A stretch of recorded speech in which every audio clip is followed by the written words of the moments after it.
What's up, everybody? Joe from Joe's Golden Garage, bringing you a little update on the Dodge Avenger.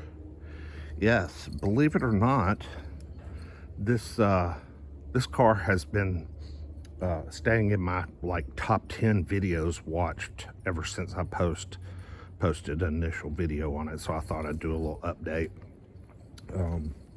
Visiting my cousin today, and he just got back from having it serviced and having a new cabin air filter put in it. He's also the one that drives and owns that really nice black 95, 96 Ford F-150, the long bed regular cab, black, real neat truck. That's on my channel. This he has it and this car. This is the one he daily drives. He got this car when it had about 11,000 miles on it as a high school graduation gift. And it's, kind of your base model, 4-cylinder, 2.4 Dodge corporate engine, 4-speed automatic. It does have some cool black alloy wheels on it, and kind of blacked out trim and what have you. I guess what's Dodge call that, the blacktop package or whatever.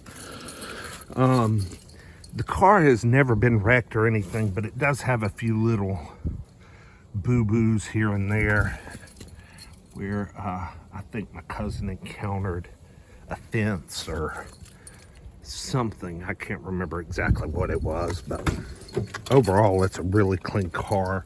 Got your typical Dodge cracking vinyl. I see all the town and countries and caravans at auction are just the same. The same vinyl that Chrysler used. What we got on the mileage? 96,987. So he's really put the miles on this thing over the years. Let's see what the manufacturer. January of 14, so it's a 14.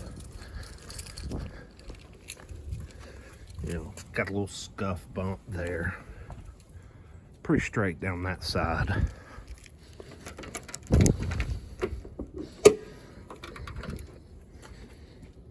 Looking good. Dual VVT. Like I said, he just got back from having her service. Oh yes, our oil's looking really snazzy. I will never get that back down in there. Got some good looking pink coolant. All fluids topped off. Everything under here is pretty clean. This is a Georgia car for you folks. You don't get rust. I mean, you guys tell me, Minnesota, Michigan, wherever there's salt, wouldn't these bolts all be a little rusty on the top by 6 years? Shoot, no, not down here, man. Let's take her for a little test drive. See how she's running and driving these days. Got your typical corporate Chrysler key, trunk, lock, unlock, just your basics. I tell you, I've read people comment that say they had V6 versions of these and they will run like the wind.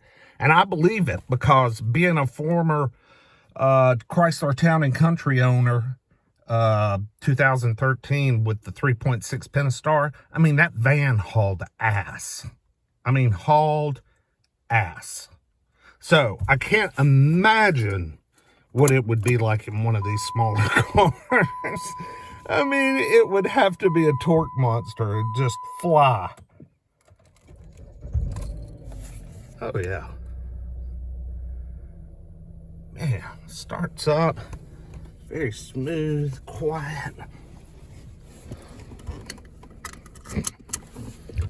He's used this car, but he has taken care of it, Considering many of these end up on the buy here, pay here lot. And I see a lot of them repoed and at auction.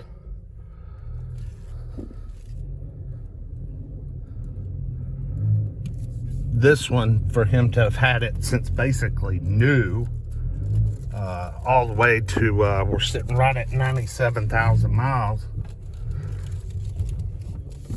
And I'll tell you folks, it's good transportation. Feels peppy enough, smooth enough. Not bad, not a bad little running, driving car.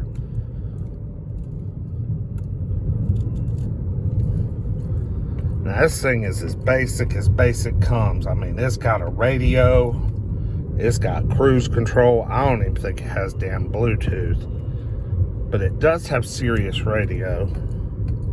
Got AC, and of course power locks, power windows. But this is just a basic car, just with a little blackout package on the outside. Makes it look, you know, pretty sharp. Makes it look a lot nicer and a little more expensive than it actually was and is. A little warm. It's 41 degrees outside, but boy, this heat in this car works good.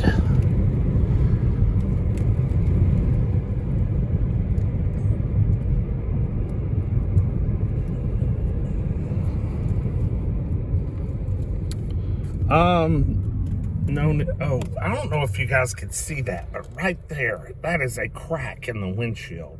It looks like a baseball hit it or something. I've never seen a crack shaped like that. All clear.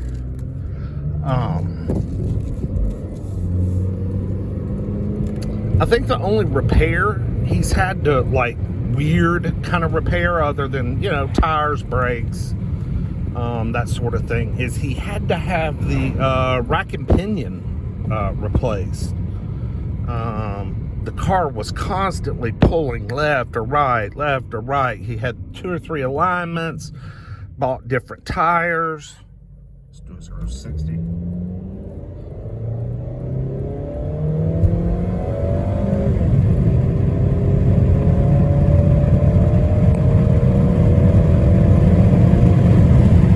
All sorts of rotations of tires, you know, all this stuff. And the car just kept pulling left, right.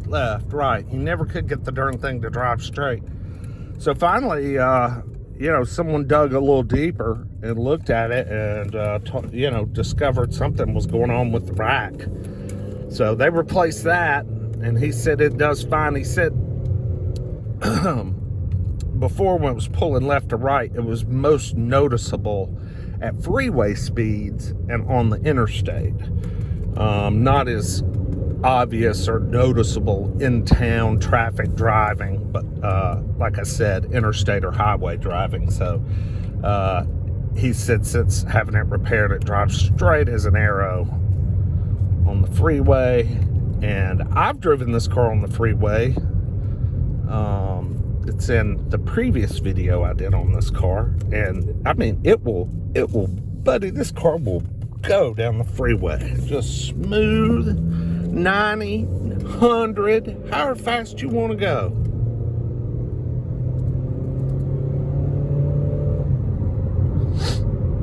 You don't need the, even though the Pentastar V6 would be fun as hell, you don't need it. You really don't, just to have a good commuter. This 2.4 is just fine. But the V6 would be kind of fun. Comment below if you've driven any of the Pentastar front-wheel drive V6 cars, say like this, or what was that, the 200 Chrysler Torque Steer. I'm curious about Torque Steer. I mean, that engine's rated at like 286 on the horsepower. I figured, man, it would rip the wheel out of your hand on Torque Steer. Y'all like, comment, consider subscribing. I appreciate everyone that watches and all my subscribers. Growing about 150 to 175 a month. Sure, I would like to have more, but my goal is to get to 10,000. If I get 10,000, I'd be happy. Y'all have a great day. Like, comment, subscribe. We'll see you next time. Peace.